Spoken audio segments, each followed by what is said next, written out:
Lawrence, first of all, you made a great intro into this segment. I thought it was terrific. You pointed out that the debt crisis that we're in, will reach May the 16th, I think you said. Mm-hmm. Your description was really good, and I think you laid out the narrative of why we have to have these cuts. These to let our viewing audience know that the amount of money we're talking about is 4% of a $1.6 trillion deficit. And this is not a Democrat or Republican issue. This is an American issue.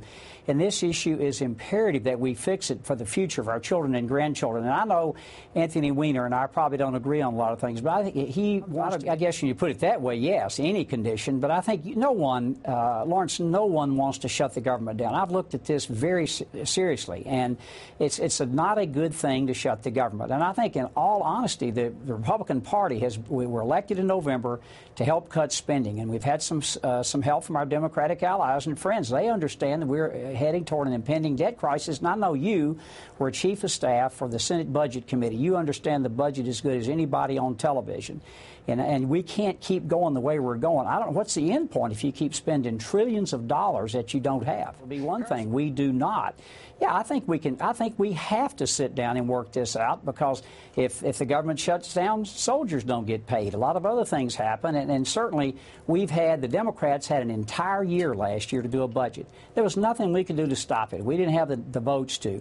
Our budget didn't get done, and we really are arguing about last year's budget.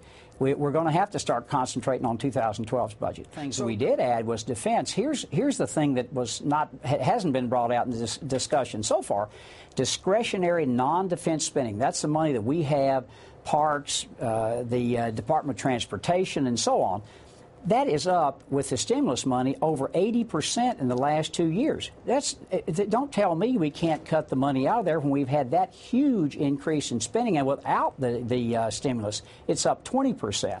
The county I live in is having to cut their budget by 5% right now because they don't have the money to pay the bills.